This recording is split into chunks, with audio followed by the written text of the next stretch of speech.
நம்ம நடக்கிறதுக்கு ஓடுறதுக்கு இந்த மாதிரி ஸ்டேட் கிளைம்பிங் பண்றதுக்கு இதுக்கு எல்லாமே ரொம்ப முக்கியமான ஒரு ஃபங்க்ஷன் நம்மளுக்கு தேவை.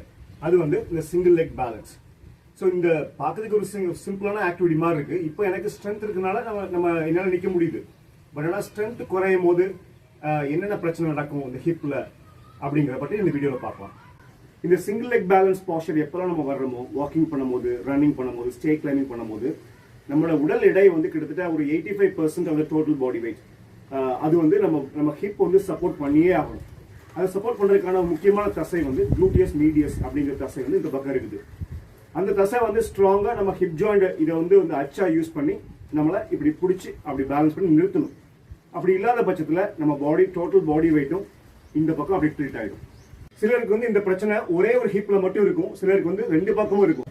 நான் சொன்ன இந்த குளூட்டியஸ் மீடியஸ் அந்த தசை ஹிப் மசில் வந்து எப்படி வீக் ஆகும்னா, போதுமான அளவு உடற்பயிற்சி இல்லாம, நம்மளோட பாஸ்டல் ஹேபிட்ஸ் வந்து ப்ராப்பரா இல்லாதனால, இல்லைன்னா ஏதாவது ஒரு மூட்ல ஏதாவது ஒரு ஆங்கிள் ஏதாவது பிரச்சனை இருக்கும். இடுப்புல டேரக்டா அந்த பிரச்சனையும் இல்லாம, ஸோ அந்த பிரச்சனையை காம்பன்சேட் பண்றதுக்கு இந்த குளூட்டியஸ் மீடியஸ் தசையை வந்து சரியா யூஸ் பண்ணாம வேற ஏதாவது தசையை யூஸ் பண்ணி பழகி ஒரு கட்டத்துல நம்ம மூளையை வந்து நம்ம இந்த தசையை எப்படி யூஸ் பண்ணணும் அப்படிங்கிற அளவுக்கு மறந்து போய் இந்த தசையோட ஓவரால் சைஸ், அதுக்கு பேர் அட்ரோஃபின்னு சொல்லுவோம், அந்த தசையோட சைஸ் கம்மியாகி அப்புறம் வந்து நம்ம ட்ரை பண்ணாலும் கூட இந்த ப்ராப்பர் மெத்தட் நம்ம டீச் பண்ணாலும் கூட அந்த பேஷண்ட்டுக்கு அந்த ப்ராப்ளம் உள்ளவங்களுக்கு ப்ராப்பராக பேலன்ஸ் பண்ணி நடக்க முடியாத அளவுக்கு அந்த ஸ்டேஜ் போயிடும்.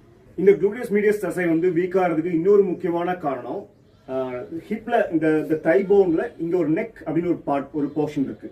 ஸோ அந்த போர்ஷன்ல நெக்ல வந்து ஃப்ராக்சர் ஆனதுக்கு அப்புறம் அது ரொம்ப தவிர்க்க முடியாத சில மாற்றங்கள் அது நடக்கும். அப்போ என்ன ஆகும்னா, இந்த குளூட்டியஸ் மீடியஸ் தசைக்கான மெக்கானிக்கல் அட்வான்டேஜ், லிவரேஜ்னு சொல்லுவோம், அது குறைய வாய்ப்பு இருக்கு. ஏன்னா அந்த ஹிப் ஜாயிண்டோட அச்சும் வந்து மாறுபடுது அந்த இடத்துல. ஸோ அந்த மாதிரி டைம்ல நம்ம தசை ஸ்ட்ராங்கா இருந்தாலும் கூட அந்த மாதிரி இந்த மெக்கானிக்கல் அட்வான்டேஜ் கம்மியாகிறப்போ அதோட ஃபோர்ஸ் ப்ரொடக்ஷன் வந்து அதிகமாக தேவைப்படுது. கூடுதலாக இந்த ஃப்ராக்சர் ஆன டைம்ல பார்த்தீங்கன்னா கிட்டத்தட்ட ஒரு 6 வீக்ஸ் 8 வீக்ஸ்லாம் அதுக்கும் மேலே கூட ரெஸ்ட்ல இருப்பாங்க. அப்போ இந்த தசைக்கு ட்ரைனிங் வேற போயிருக்காது. ஸோ இந்த மாதிரி நிறைய ஃபேக்டர்ஸ் வந்து கம்பைன் ஆகி இந்த தசையை வீக் ஆக்கி வேற வழியே இல்லாமல் உடம்பு இப்படி லீன் பண்ணி தான் நடக்கிற மாதிரி ஒரு சுச்சுவேஷன் வந்துடும். நம்மளுக்கு இந்த குளூட்டியஸ் மீடியஸ் தசை ரெண்டு பக்கமும் இருக்கு, ரைட்லயும் இருக்கு, லெஃப்ட்லயும் இருக்கு.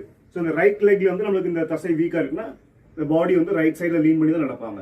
லெஃப்ட்ல அந்த தசை வீக்கா இருந்துச்சுன்னா லெஃப்ட்ல லீன் பண்ணி நடப்பாங்க. இந்த குளூட்டியஸ் மீடியஸ் தசை வந்து சரியா வேலை செய்யாம இருக்கிறதுக்கு காரணங்கள் வந்து இந்த சம்பந்தப்பட்ட கால்ல மட்டும் இல்ல, அடுத்த கால்லையும் ஏதாவது பிரச்சனை ஆரம்பிச்சிருக்கும், அதுல பிரச்சனை இருந்துகிட்டு இருக்கும். அதை காம்பன்சேட் பண்றது கூட இந்த குளூட்டியஸ் மீடியஸ் தசை வந்து சரியா இயங்காம வேற ஏதாவது தசைகள் இயங்கி இந்த மாதிரி சைடோட லீன் பண்ணி நடக்கக்கூடிய அந்த இயல்பு வந்துடும். இப்போ நான் சொன்னதுக்கு ஒரு முக்கியமான உதாரணம் பார்க்கலாம். இந்த ஸ்ட்ரோக் வந்து அவங்க பாருங்க, இப்போ ரைட் சைடு ஸ்ட்ரோக் இருக்கு, அவங்களுக்கு ரைட் சைடு தான் தசைகள் எல்லாமே வீக், இந்த ஆர்மும் வீக். இப்போ அவங்க நடக்கும்போது பார்த்தீங்கன்னா லெஃப்ட் வந்து பாதிக்கப்படலை, ஆனாலும் அவங்க இந்த சைடு லீன் பண்ணுவாங்க. ஏன்னா அந்த காலை தூக்குறது அவங்களுக்கு ரொம்ப கஷ்டம். ஸோ அதனால இந்த குளூட்டியஸ் மீடியஸ் தசை இந்த லெஃப்ட் சைடில் நார்மலாகவே இருந்தாலும் கூட அடுத்த கால் பாதிக்கப்பட்டதுனால வேற ஏதோ ஸ்ட்ராட்டஜி யூட்டிலைஸ் பண்ணி இந்த லெஃப்ட் சைடில் இருக்கிற குளூட்டியஸ் மீடியஸ் தசையை வந்து சரியா பயன்படுத்தாம அதையும் வந்து அவங்க வீக் ஆக்கிடுவாங்க காலப்போக்கில்.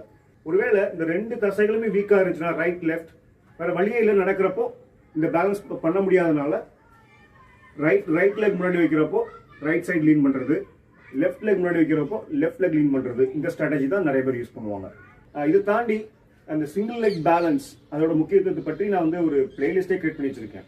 ஸோ அதில் பார்த்தீங்கன்னா அந்த சிங்கிள் லெக் பேலன்ஸ்ல என்னென்னலாம் நம்ம பண்ணணும், ஆக்சுவலாக ஒரு ஸ்டேபிள் பிளாட்ஃபார்ம்ல நின்றுட்டு நம்ம வந்து பாடியை ஃபார்வர்டாக லீன் பண்ணணும், அப்புறம் சைட்வர்டாக லீன் பண்ணி பேலன்ஸ் ரீகெயின் பண்ணணும், அப்புறம் இந்த பக்கம் டில்ட் பண்ணணும், அப்புறம் அங்கேருந்து எந்த பக்கம் எந்த டைரக்ஷன் நம்ம போனாலும் நம்ம பாடியை ரீகெயின் பண்ணி இந்த மாதிரி அலைன் பண்ணுறதுக்கான அந்த எபிலிட்டி வேணும். அது குளூட்டியஸ் மீடியஸ் தசையோட முக்கியமான